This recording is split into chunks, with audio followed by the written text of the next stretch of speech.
Hey guys, this is Cori from Redefining Strength. Welcome to the Fitness Hacks Podcast. This is the show where I share all my free workout and nutrition tips. I'm not going to ever fill this episode with sponsorships or ask you to buy anything.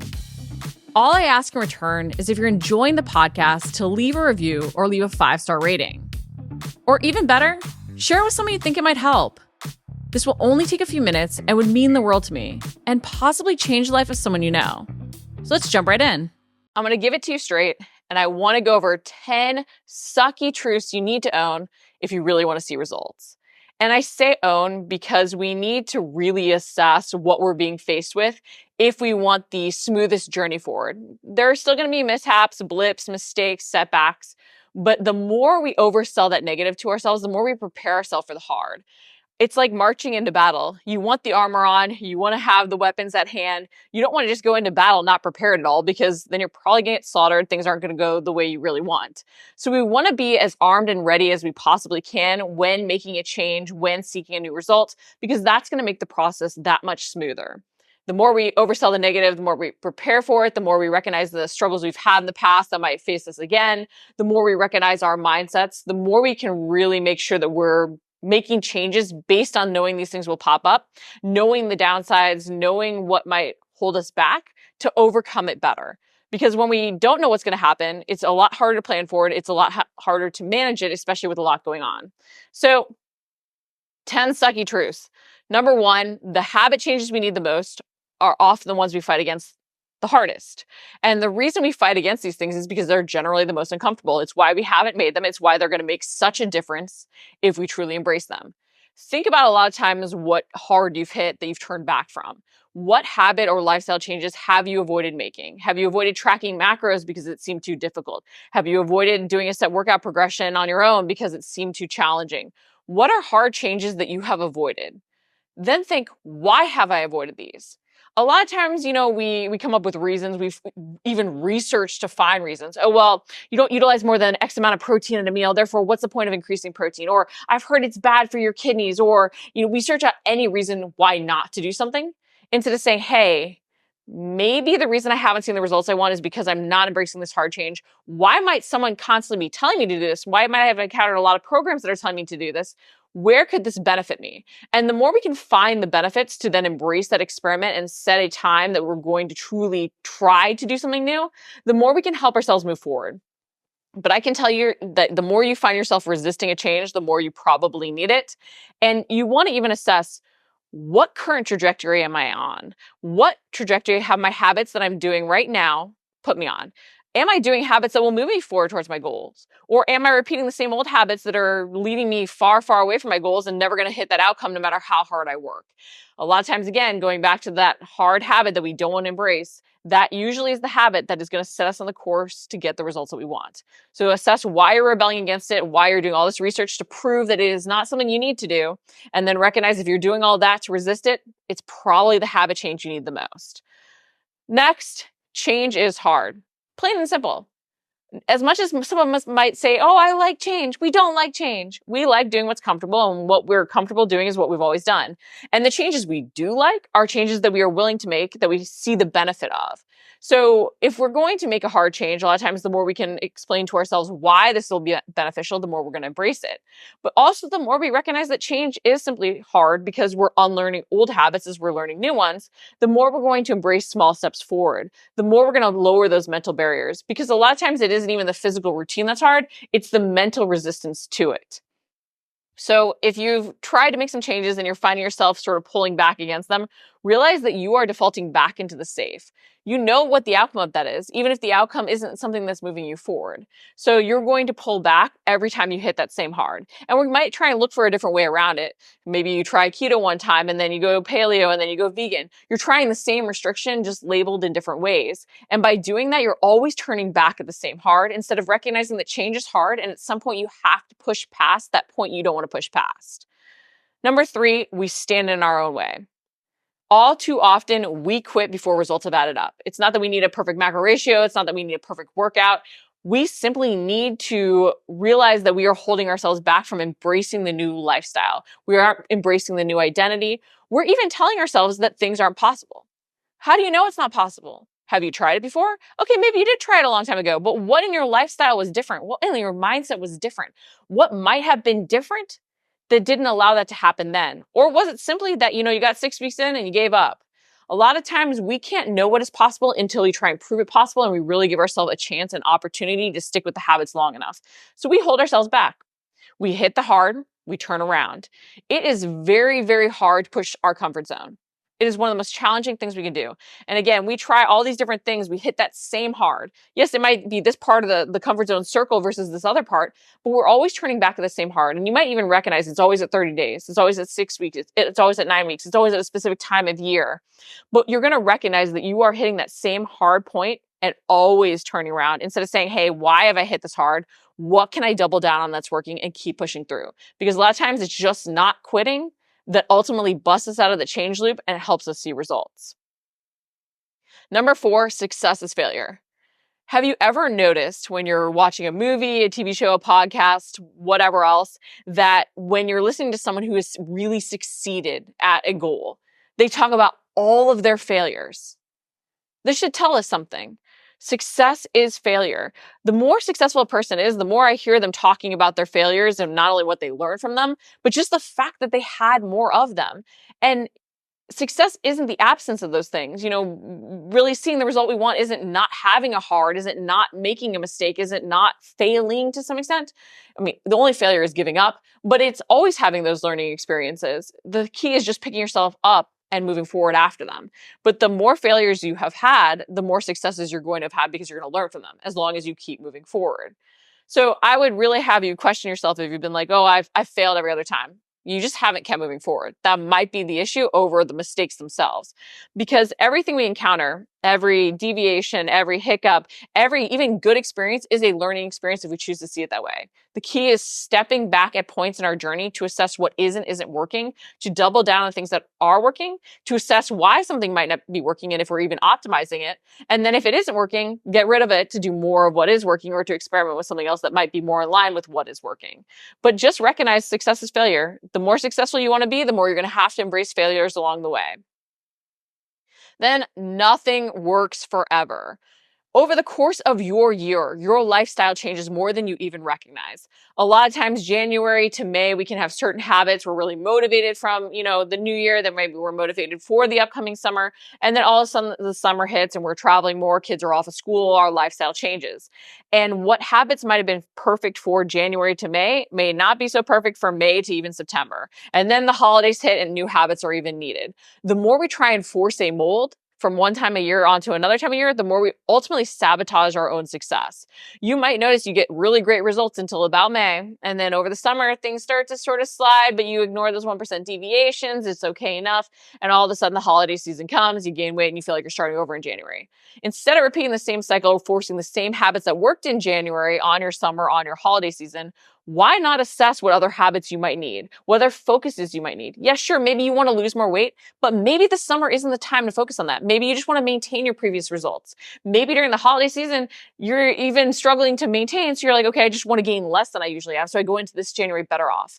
Too often we get focused on 1 week, 1 day, 1 month even, instead of saying, hey, what about the years? How can I go into next January better off to then go into the next January better off and make 1% improvements over the season? So not only does our year look different from month to month, but as we get older, our body needs and goals change. We've been training for longer. We've been dieting for longer. We've done more good things and more bad things. And we have to account for all these things to constantly evolve.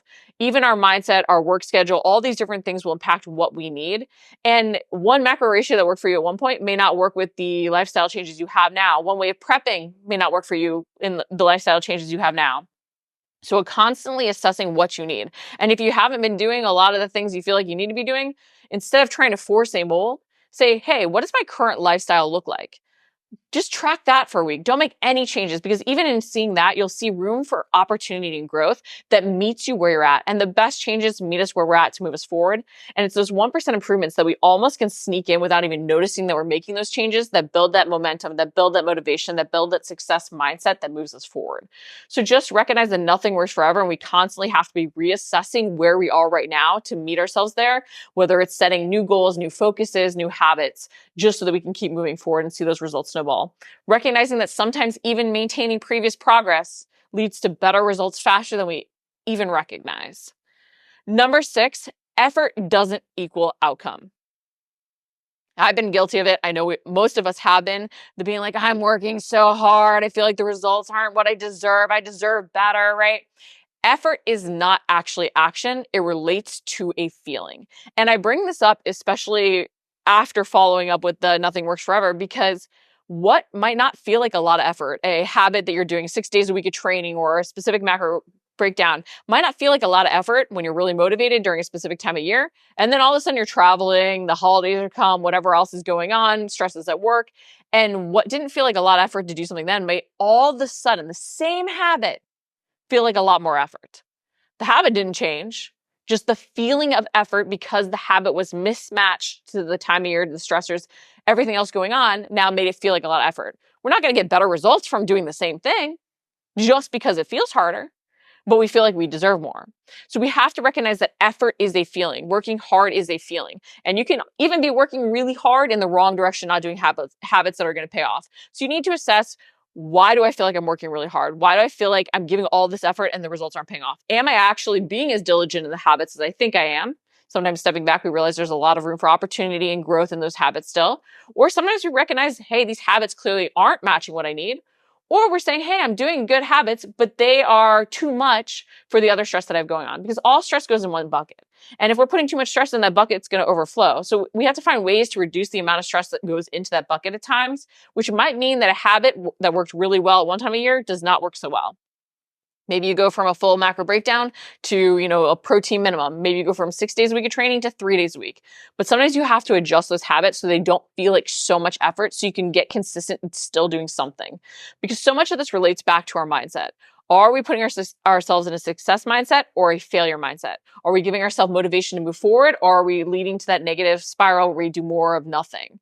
So we have to assess that, because sometimes doing less ultimately makes us feel more successful, makes us get remotivated quicker to do more. Versus if we fail at doing what we think we should do perfectly, that is just too much and giving too much effort, we're going to ultimately do a whole lot of nothing. And then we're definitely not going to see our results snowball. So really honestly assess or where that feeling of effort is coming from, and recognizing that effort doesn't guarantee an outcome, because it is a feeling. It is not that we're making more changes necessarily.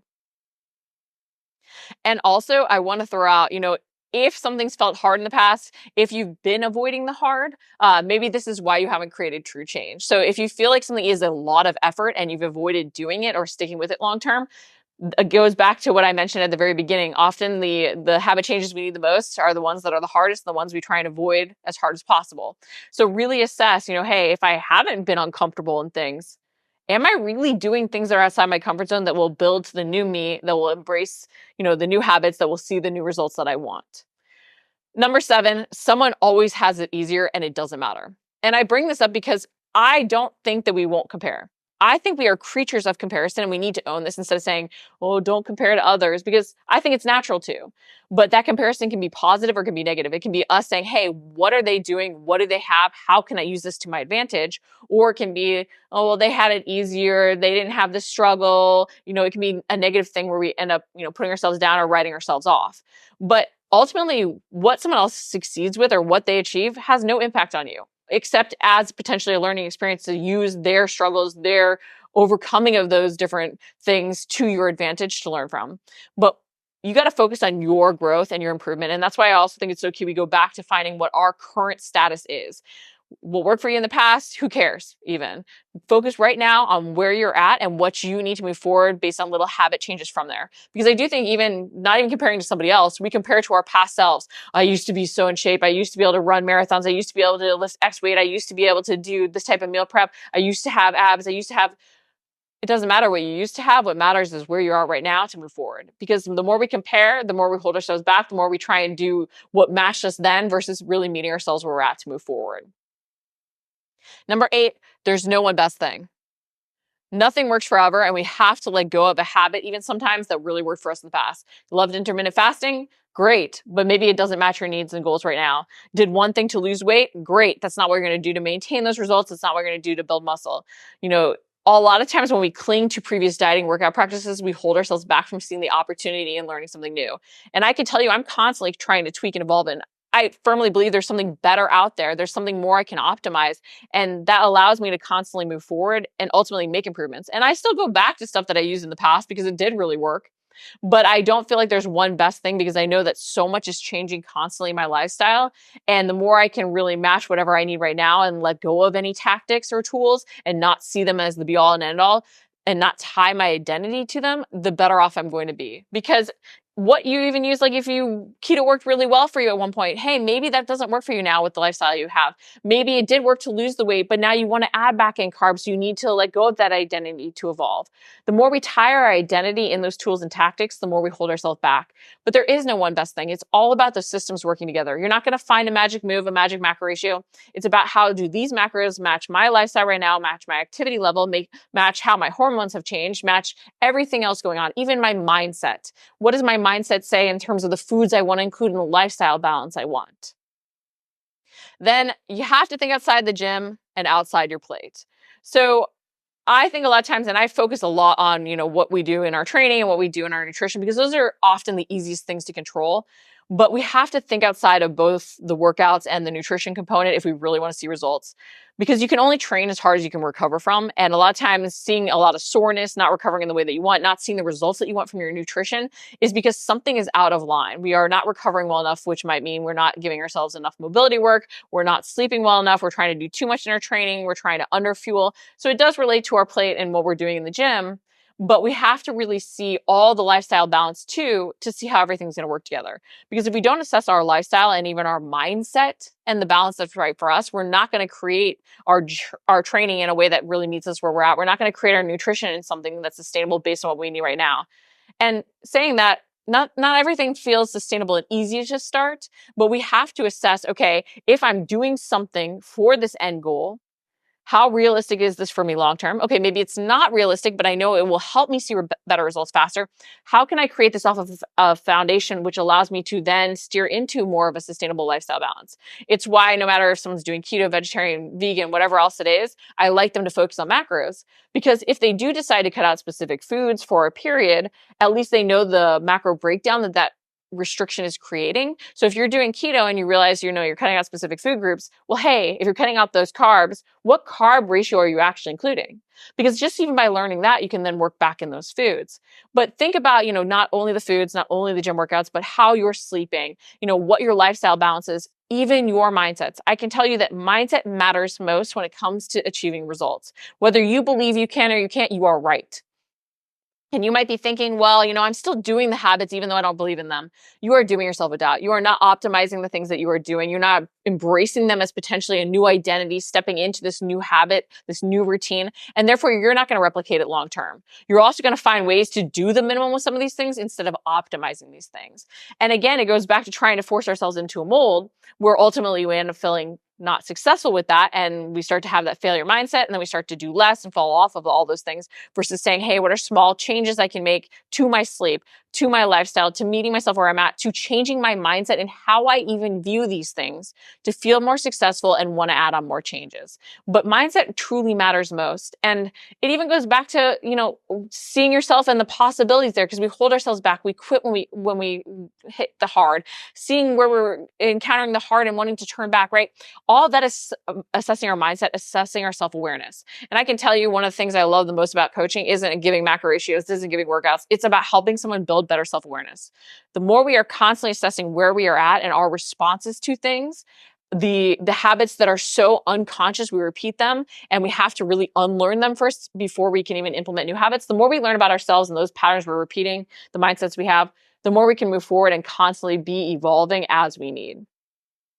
And finally, the hardest one, but the cold hard truth that we need to own the most is that sometimes we need to do it anyway.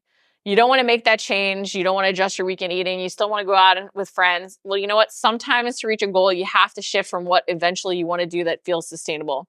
And what ultimately feels sustainable may not feel sustainable right now. So sometimes you have to say, suck it up, buttercup, do it anyway. Do the workout anyway, even though you don't feel like it. Hey, maybe I can't fit in that hour. Do 5 minutes anyway. Even if it feels like, oh, what is this really worth it? Something is better than nothing. because you got to do it anyway. Because sometimes pushing yourself to, go through that hard and do something anyway when you would usually turn back, to not have something on Friday night when you usually give in over the weekends, to say, hey, I want to have this other balance on vacation or whatever else. Sometimes you have to do a little bit more in order to create a new balance that is better for you, that really is allowing you to pursue what matters most to you. Because a lot of the things that we don't want to do, we're holding on to because they're part of our old identity, or they're part of how we even think other people view us, versus really being related to what we want for ourselves. So sometimes you have to say, hey, this is hard, but I'm going to do it anyway. And at another point, I can make a different choice. Maybe I don't have to do it then, but right now I'm choosing to do this and doing it anyway because it's going to move me forward towards my goals a little bit faster. So sometimes you got to tell yourself, do it anyway. I hope these sometimes sucky, but truths really help you own what you need to do to see results and help you really assess your mindset when making changes. Because as I said, so much relates back to how we're perceiving things, how we're questioning ourselves, how much self-awareness we really have in order to create the habit changes, unlearn old habits as we learn new ones that really meet us where we're at to move forward. Thanks for listening to the Fitness Hacks podcast. Again, this is the place where I share all my free workout and nutrition tips. I'm never going to run sponsorships or ask you to buy anything. All I ask in return is if you're enjoying the podcast to leave a rating or review or share it with someone you think it might help. This will only take a few minutes, and it would mean the world to me and possibly change the life of someone you know.